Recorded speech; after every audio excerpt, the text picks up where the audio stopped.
Welcome, everybody, to the 47th episode of the #Investors Podcast. I'm your host, Scott Bauer. Today we have Bob Wasieko with, is it Geneva Mortgage? Is that what it is? Geneva Financial. Geneva Financial, okay. A little bit about Bob. He's now the branch manager of Geneva Financial in Phoenix. Began his career in the Arizona real estate industry in 1987. But since 1997, he's been a full-time mortgage loan officer. He's assisted thousands of families with their mortgage loans. He's volunteered with numerous organizations promoting home ownership, combating poverty and homelessness, teaching thousands of students the basics of credit and finance, and supports veterans seeking to use their home loan benefits. In quotes, my past clients tell my story best, is kind of what Bob says. He was born in Pittsburgh, Pennsylvania, and is a graduate of Indiana University. So with that being said, Bob, welcome to the show. I'm excited to chat with you, man. Thanks for having me, Scott. I'm glad to be here. Absolutely. Why don't you give the listeners a little bit more about your background and kind of what you're focused on now? Right. So moved to Arizona in 87. Decided I wanted to be in the real estate industry in some fashion or form, and picked Arizona as the place to put down my roots. And I guess I correctly guessed that it would be a great real estate market for at least the last 31 years. Started off selling new homes for 10 years. Great introduction into the market. Learned a lot about new home building, about selling homes, and interacted with thousands of families during that 10-year period. Decided in 1997 to become a mortgage loan originator. Back then, we didn't have licenses or anything like that. They pretty much handed you a pen and a phone, and they said, go. That was the training program back in the day. But I was fortunate enough to be successful pretty early on in that business. And so for the last 21 years, I have been a full-time loan originator. And now I've ascended to the lofty position of branch manager. And I'm enjoying it very much. I get to do what I love, which is interact with families and customers up front. I have a terrific team that supports me and helps us get their loan transactions closed as quickly as possible. And we try to set expectations correctly up front and follow through on that. Yeah, and I think that's huge. And for all of the listeners, a lot of the listeners on the show are investors, people that are flipping properties, are, owners in properties or have portfolios, whatever it might be. But this is one of the most important pieces of the puzzle is the mortgage side. Because if you're putting long-term debt on any of those properties that you have, you got to have somebody who's really good to get that done for you. And actually, for all listeners out there, my girlfriend's mom just bought a property and was in a pickle. And Bob came to the rescue, which is how we kind of got reconnected again. But when I first started my real estate career, Bob was one of the very first people that I ever interacted with. And actually, I think we did a couple of deals back then, right? We certainly did. We did some open houses together. That's right. We generated some buyer and seller leads by using that platform, and worked out pretty great. Now you've gone on to become a superstar. Well, I'm just doing what I do. That's all it is. But why don't we talk about mortgage for just a little bit? Because right now we're seeing some changes in the market when it comes to mortgage. We've been, I don't know what the word is for it, maybe spoiled for the last 5 years with mortgage interest rates. What are you seeing now? What do we have to look forward to here in the future? Well, the big term in the market these days is market interrupters. There are entities that are interrupting the normal flow and connection between mortgage lenders and borrowers, and between sellers and buyers. In other words, the real estate agents are being less and less part of the equation. We have the Zillows and the Amazons of the world trying to make it such that customers and buyers and sellers connect directly at lower costs. And the same thing's going on in the mortgage industry. And so what I'm seeing is a move back towards a lot of the things that I kind of grew up on in the late 90s, early 2000s, which are niche products that are designed for specific borrowers. For instance, investors love to make a lot of money, hate to pay taxes, right? Tend to have tax returns that don't show, they might show a lot of money in income on the top line, but have a tendency to show as little as possible on the bottom line. Right. Thus, they run into problems with Fannie Mae, Freddie Mac, FHA, and VA guidelines down the road. We now have a whole suite of products that are designed to assist that client with their further acquisition of more property. We have loans that rely on the deposits that the borrower makes into their personal or business bank accounts over a 12 to 24 month period. We use that as documenting income instead of tax returns. So no tax returns lending is back, better than ever. And we are, I think I've done maybe $4 million of loans in the last maybe 120 days using that product type. Okay. So let's talk about that for a minute. When you say no tax return lending, is this something for people to be worried about? Kind of the same, no tax return lending. Are you lending on things that for people that maybe shouldn't be buying this stuff? I'm just kind of going back because we're seeing some similarities from 10 years ago. It's a great point, but let me interject that when Dodd-Frank Act was written 8 years ago, the key phrase out of that entire piece of legislation is ability to repay. And that's what was lost back in the 2008 debacle, or the early 2000s. Lenders were no longer looking at, does this customer have the ability to repay the loan? Scott, if you have $1 million in the bank and you want to buy $1 million house and take a $500,000 loan, doesn't the fact that you have $1 million in the bank sort of guarantee that you could repay the loan if you wanted to? Yeah, you would think so. Right. And so why would that customer be discouraged from getting a loan when they have the assets to make it work? If they have good credit, they're going to be able to get a loan now just based on those assets alone. Actually, Fannie Mae allows that now. That's a Fannie Mae program that came out 6 months ago. As far as bank statements are concerned, isn't that even a better indicator of what someone their actual cash flow is compared to a tax return that can be manipulated a million different ways? So many ways, right? I mean, we know a lot of self-employed people who own businesses, for instance. The credit card transactions are what they show to the world, and the cash just disappears, right? So I think deposits are actually a better indicator of someone's ability to repay because it's the actual money that's flowing through their person on a regular basis. And so it is a valid way of determining if someone has the funds to make a payment. Yeah. Now, is this single family only? Geneva or what you're working on, is it only single family? Is it 1 to 4 units as well? It's 1 to 4 units. Okay. And there's probably even some companies out there that are doing it multifamily by now. Because like I said, it does meet ATR, ability to repay requirements. It's technically not a qualifying mortgage, a QM mortgage, but there's a big market, big healthy secondary market for these type of loan products.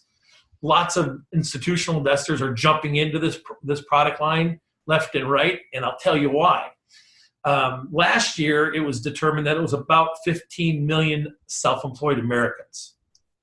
It's projected that by the year 2020, there will be 45 to 50 million self-employed Americans. Wow. Why? What's happening? What is causing that? Well, one of the things is young folks don't really want to climb the corporate ladder. The millennial, if you will, wants to be their own boss. They want to start their own business, and they want to have a lifestyle and a business that fit together. The second thing is that people don't like paying taxes. They realize they can mitigate their tax liability by having their own job. Yeah. Right? And so we're coming out with suites of products now that are addressed to those people that are self-employed, that want to be investors, that want to buy property, that want to manage property, that want to flip properties. And this no tax return required financing is super popular, and it's going to blow up. So that's why I'm establishing myself as this is one of my primary niches for the next 5 years. So, and I guess let's walk down that process for just a minute. No tax return, meaning, okay, let's say I want to buy a property today. And I come to you, Bob, and I'm like, hey, I have this property. I want to buy it. I want to put 30-year debt on it. I'm an investor. This is an investment property. What does this property need to have? Do I need to remodel Are you familiar with the BRRRR strategy? Buy, renovate, rent, refinance, and repeat. Have you heard of that before? No, but not specifically in those terms. But yeah, I know that's a process that I've seen a lot of my investor clients take that route. Right. So do you have to have the property renovated and rented before you can come and get a financing loan, 30-year debt, something like that on that property? No. Okay. Come in with a contract for a $200,000 house. You're probably going to need to put 20 to 25% down because you intend to have it as an investment property. Okay. Give me 12 months of personal bank statements, or give me 12 to 24 months of business bank statements. We'll sort of add up all your deposits over that period of time. We'll divide by the number of months that we're using, 12 or 24. If it's business account, we're going to take a little off the top to account for the expenses of running your business. Yep. If you're a realtor, for instance, we're going to take 10% off the top of your deposit. So if you deposited $100,000 in a year, we're going to take $10,000 off. We're going to leave us with $90,000 in deposits. We'll divide that by 12, for instance, if we're using a 12-month bank statement loan. That's going to give us, what, $7,800 a month of income. We'll allow you to have a 50% debt ratio. We'll let you go, if you're doing it as a primary residence, we'll let you go to 90% loan-to-value ratio. So we're required 10% down with no mortgage insurance. And if you're doing it as an investment or a second home, the down payment's going to get a little bit bigger. Yep. That makes sense. So you were around in 06, 07, 08, 09, right? When things went super up and came crashing down here in Phoenix. What similarities and differences do you see in the marketplace that for the investors that are listening to our call right now and the people that have tuned in could look out for and kind of compare and contrast? What do you see? Well, in terms of allowing people to buy homes that had no business buying homes, things are dramatically different. Okay. The legislation called Dodd-Frank Act really did change the fundamentals of how mortgage companies are able to lend to their borrowers. We went back to the basics. We got rid of all the crazy stuff where people only had to fog a mirror to buy a home. We had people that were assistant managers at McDonald's showing that they make $200,000 a year on stated income loan applications. Stated income is no longer permitted. It's illegal. We have no interest-only loans. We're acquiring more skin in the game. But we've also become more sophisticated to understand that there are other ways of judging that someone is a good credit risk. For instance, some of your clients are probably either retired or approaching retirement age, and they have done a great job of saving money through their employment-related retirement accounts, 401ks, SEPs, what have you. And but now they're perhaps no longer have their income stream coming in, and they're looking to replace that with investing in real estate. Terrific idea, but how do they get started? How do they translate all this money they saved into income stream to qualify for a mortgage? We have several different programs that allow you to project what your entire retirement-related assets are worth over time. For instance, if it's a 401k and you can access that money without penalty, meaning you're 59 and a half or older, we can go ahead and take that 401k. We can divide the balance by 36, and whatever that remainder is the income that we'll give you to qualify for a mortgage. That's a Fannie Mae Freddie Mac product. That's a conforming product. It gives you access to regular conforming interest rates. Interesting. So let's say you have $360,000 in a 401k, and you're 61 years old, so you can access that money without penalty. I'm going to take that $360,000. I'm going to divide it by 36. And that means I can give you $10,000 a month of qualifying income to qualify for a new mortgage using regular market rates. That's really interesting. I think that opens up a lot of possibilities for a lot of different people, especially in that age demographic, right? I mean, are you seeing that to become a lot more popular? People of that age taking advantage of that product that you're now being able to deliver? One of the reasons I was able to achieve the volume status that I have over the last couple of years is because I'm exploiting some of these alternative documentation style programs that are out there for everyone to use. It's just not a whole lot of folks read as far into the rule book as I do. Right. And so I give options to folks that didn't know they even had an option like that. Here's another guy. Has run a business, made tons of money, sold the business, has a big chunk of cash in the bank. Maybe he's investing it in the stock and bond market, but he doesn't really have another income stream. Everything that he's earning in terms of interest and dividends, he's rolling back into the investment account. So he doesn't have a lot of income. He doesn't want to take all of his cash and go buy a big house with it.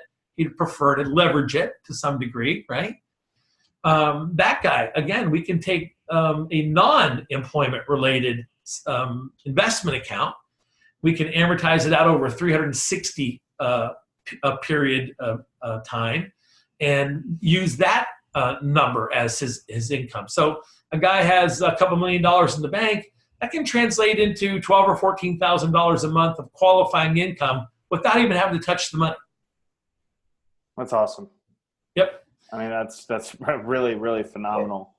I'm curious to know too, I mean, kind of going back to the question about the change in the market, because I think that's a big scare for a lot of people. We've been going for 10 years of solid appreciation in the marketplace.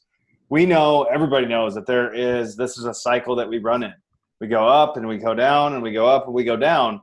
And now that it's been 10 years plus, where are we at? I mean, what do you think is going to happen? If your interest rates are going up now, that's obviously going to push housing prices down a little bit for the retail market. But, I mean, do you see a crash coming? Do you see loans are – because the fundamentals of why, why we fell last was because they were giving loans to people that shouldn't have had loans, right?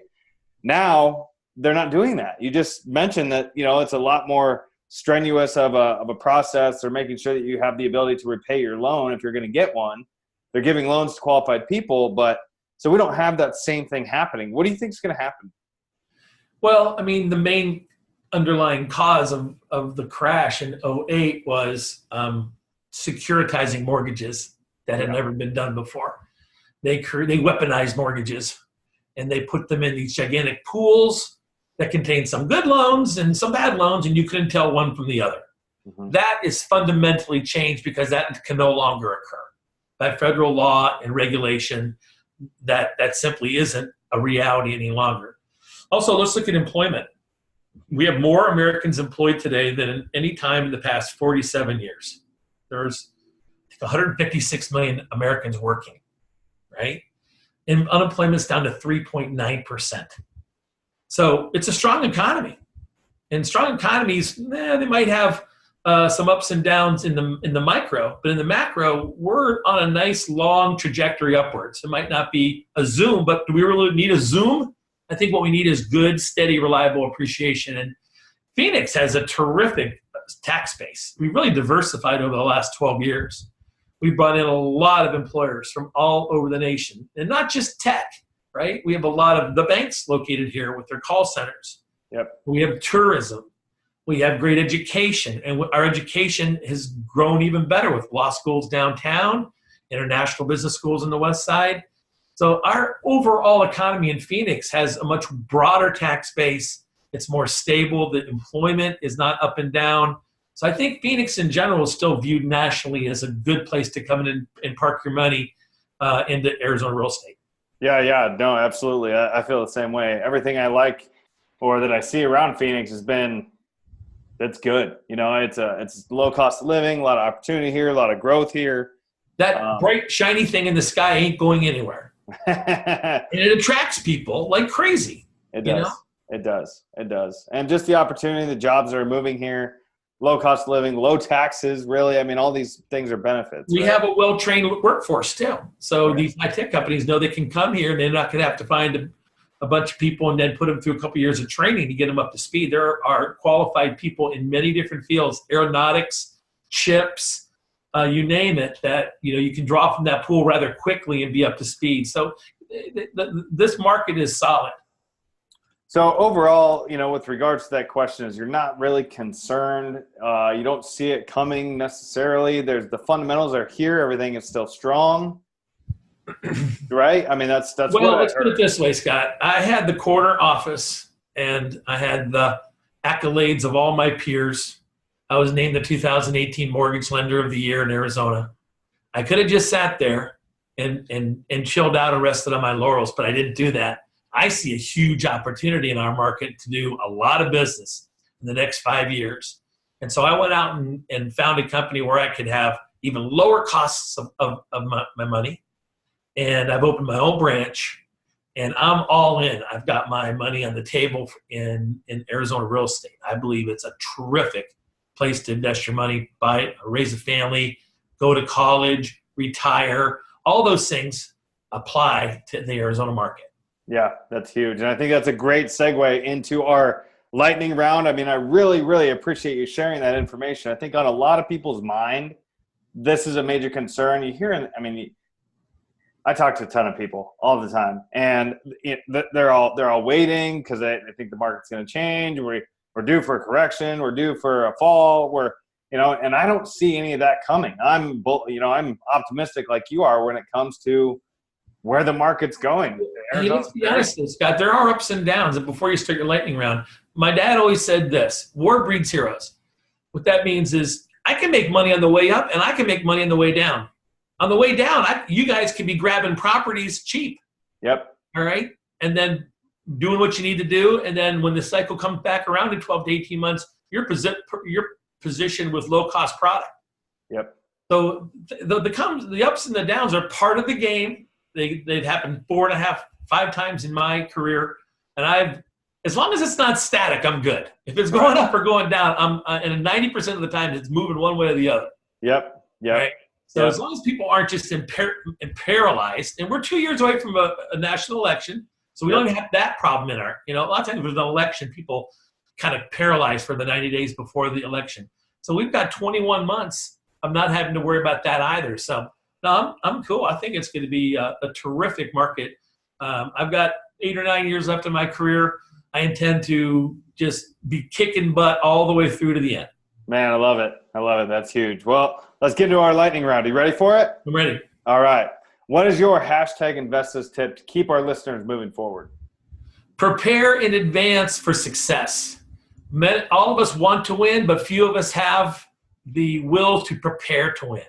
Now, Bobby Knight said that. He said it when I was sitting in front of him as a freshman at Indiana University.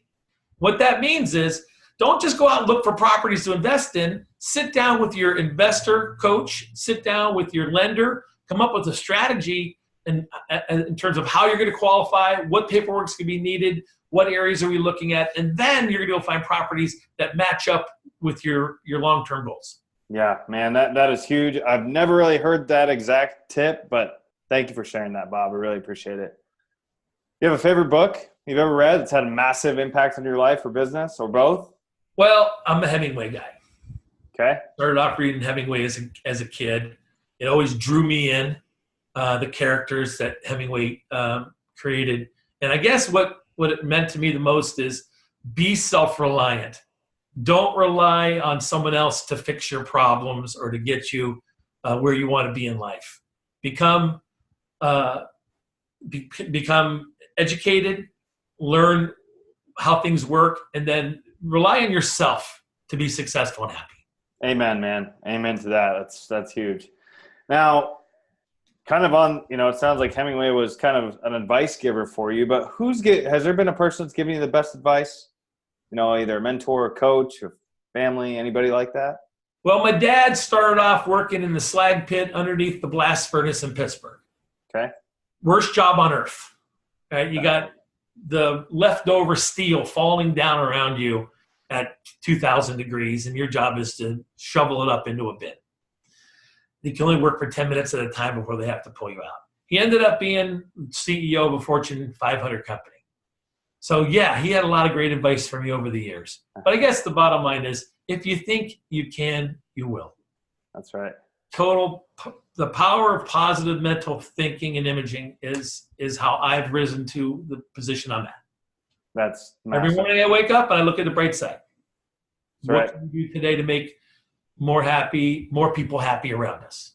That's right. No, it's huge. Thank you for sharing that tip. I think You're right. If you think you can or you think you can't, you're right. Either You're way. right. That's exactly the truth. So thanks for sharing that. How do you like to give back? Obviously, we're very blessed. Yep. Is there anything you do to give back? Well, every year I pick a nonprofit organization to support. Okay. 2 years I picked the James Walton House, which is a residential transition facility for homeless veterans. We supported them. We gave them, I think, upwards of $20,000 of donations. We participated in all kind of events with the guys, and we've taken 500 guys off the streets and through the facility, and now they're living on their own. They've got a job. They got a place to live. Their life has been changed. This year, I purchased a pickup truck, and I created a online essay contest. I said, tell me your story, the story of your nonprofit, and why you need this truck for the next 12 months. And we got about 20 entries, and we selected one from a young man named James Thornton, and he runs a little nonprofit called Cloud Covered Streets. And what he does is he takes the truck and he hauls around a little trailer that contains 3 shower stalls and washers and dryers. And he takes it downtown and he hooks it up in the parking lot of various different churches to a water hose. And we give homeless people showers and we help them wash their clothing, which is an empowering moment for a lot of people. When you're filthy and you have filthy clothing, you don't really feel like one got looking for a job. So imagine how you feel in the morning after a good shower, right? And you put on a fresh new shirt. That's a moment that these people don't get to enjoy. And so that's what we're doing this year. Next year, we'll find a different nonprofit to put that same truck to use with. I mean, that is super empowering. I'm a person that takes a couple of showers a day, and I feel terrible until I do so. So the fact that you're doing that is amazing. I'm impressed by that, and that's something to be proud of. So thank you for sharing that. Well, I mean, I've been blessed. You're right. Things have come pretty well for me, but there's tons of people on the streets. I think there's about 1,500 people that slept on the street last night in Phoenix, Arizona. Wow. And so you can judge a society by how it treats the weakest and the most vulnerable, right? And so I want to be part of that solution. That's huge. Thank you for sharing that, Bob. Now, how can the listeners get in touch with you if they want to learn more, not only about the mortgage side of things, because obviously I'm sure there's a lot of curious people out there, but how to get involved with you, or if they just want to talk to you, how can they reach you? Sure. I'll just give you my telephone number, my web address, if that's okay. That works. Yeah. So my cell is 480-257-9080. It's my private cell. Okay. My website is my first initial and my last name, Wasieko, BWAS like Sam, IEKO, at Geneva GENEVAFI.com. Go to that website. You'll see all my stuff. Also, you can reach out to me on Facebook, Bob Wasieko on Facebook. You'll see all my stuff. You'll see that I like to cook. I love sports. And I pretty much eat, sleep, and breathe lending to some degree. Sounds awesome, man. Well, hey, all the info you've given today is invaluable. A lot of people are going to get a lot of value out of this. So I'm sure you'll get some calls or somebody wanting to learn more. And with that being said, Bob, I really appreciate you being here. That's been great. Thanks, Scott. Appreciate you having me on. All right. We'll talk to you real soon. Take care. Bye-bye.